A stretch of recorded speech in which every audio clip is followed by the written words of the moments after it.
From KWTV, Oklahoma City, this is News 9 at 10. Good evening and thank you for joining us tonight. I'm Jennifer Pierce in for Amanda Taylor this evening, and we begin tonight with new details on the sex offender fighting for his life after turning a gun on himself. He shot himself when detectives came to question him about a recent crime against a child. Rusty Surratt joins us now with the latest on this. Rusty?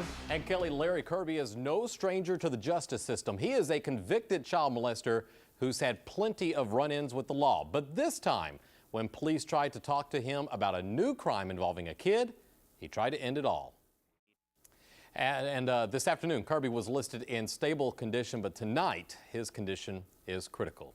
Kelly? All right, Rusty, another note on this. Police towed several small gray cars, including one police say had a gun inside.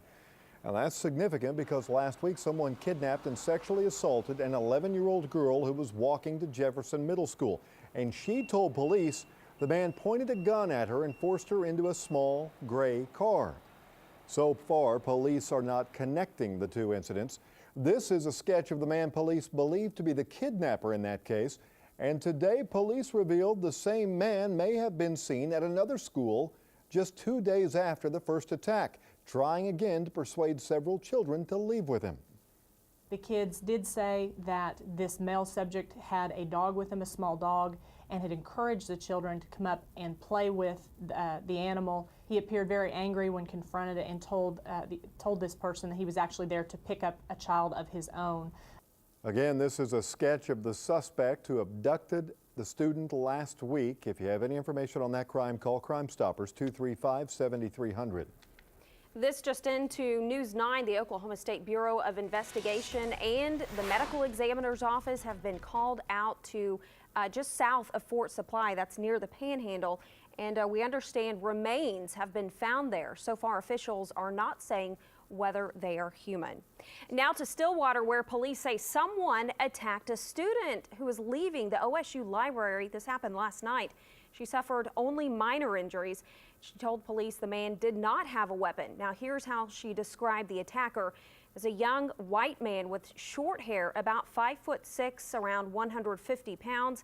If you have any information, you are asked to call OSU police at 744-6523. Now an update to breaking news. The gunman police say shot a man 6 times yesterday is now behind bars. An off-duty police officer found Raul Garcia riddled with bullets and covered in blood. He was walking near the Kilpatrick Turnpike yesterday. Just hours later, at about 10:30 last night, police arrested Refugio Gonzalez at a southwest Oklahoma City apartment. Gonzalez is charged with shooting with intent to kill, and we just checked, Garcia is listed in critical condition. A hip-hop-based learning program in Oklahoma City Public Schools is on hold. That happened after we informed the superintendent about some questionable content in some of the vocabulary books. Well, tonight our Colleen Chin shows us a school that says rap and rhythm works. Colleen? Well, Kelly, the Oklahoma City School District told us last week that the charter school Seaworth Academy was using the vocabulary program. We now know they've only purchased the curriculum and have not yet implemented it. There are now plans to throw it out, though, because at Seaworth, music and learning are inseparable.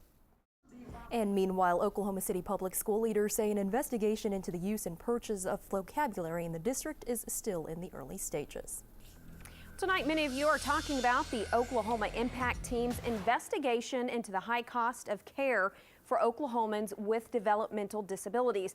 Now, last legislative session, there was a push to close the Southern Oklahoma Resource Center, or SORC, and move those residents into group homes. Now, we asked you whether it should close, and a viewer from Oklahoma City says, I think by no means should this facility be closed. These kids have lived here for most of their lives, and to displace them could cause major stress on their minds and bodies. Now, Roy from Tulsa says by history, large congregate facilities do not receive the care that smaller facilities get. As far as SORC, yes, it should be closed. And then a viewer in Norman says maybe the state should take a closer look at where the tax dollars are being spent. Why are inmates housed in state-of-the-art facilities and people with developmental disabilities in buildings that are crumbling down around them.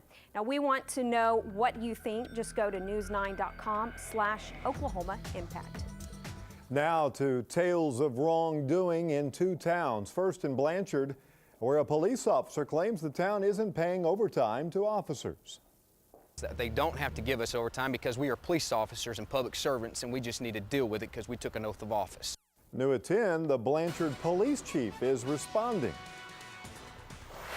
You knew me and what I stand for and what my goals are and my commitment to the city and the police officers. I think you would say they're baseless, they're foundless, there's no substance. The officer says he plans to file a complaint with the Attorney General. Now, in Maud, stealing from that city appears to be a family affair. An audit shows 3 former Maud City employees, all related, stole more than $90,000 from the town over 2 years. No one even noticed until last November when the mayor thought it was fishy that the city couldn't make payroll just a couple of months into a new budget. We started an investigation and got the city auditor involved and found out he wasn't legal, and then with just within 3 or 4 days, everybody started coming, singing, and saying this is what we did. The DA says he will wait for the state to finish its investigation before deciding on any criminal charges. New developments tonight, and the Sooner Spirit Squad in trouble with the law. 4 members of the OU Roughnecks won't face charges after all. The OU Roughnecks are responsible for guarding the Sooner schooner and keeping school spirit alive. But one tradition did get them in trouble, painting Red River Raid on the Goldsby Bridge along I-35. When a McLean County deputy busted the boys on the eve of the OU Texas weekend, the district attorney said he planned to file charges against them. Instead, the 4 students will now perform community service. All right, you got to check this one out. An Oklahoma girl is showing she can be both pretty in pink and comfortable in camo. Kelsey Weaver is a Poto High School senior. She's 17. She's on the basketball team, involved with the student council. She's not afraid to show her girly side, but she loves to hunt too. And she proved that last weekend when she took down a more than 200-pound black bear with a crossbow during last weekend's bear hunting season. I was so happy and excited and nervous all at the same time. Kelsey is also the first female hunter in the state to kill a bear during Oklahoma's new black bear hunting season. Next on News 9. How strong is Sarah Palin's star power? Muzzling an Oklahoma pastor preaching politics from the pulpit. And will bolstering schools cause hospitals to suffer? Next on the night side. Big storm system in the east, one in the west, and we're happily in between. We'll check and see how long that will go on. Bob Stoops' news conference today. The Sooners take a break, but they know they have plenty of room for improvement. But OU and OSU men's basketball teams can't be thrilled with where they are picked to finish in the Big 12 Conference. This and more later in sports. And maybe firefighters were right to just watch as a house burned to the ground. My 2 cents when News 9 at 10 continues.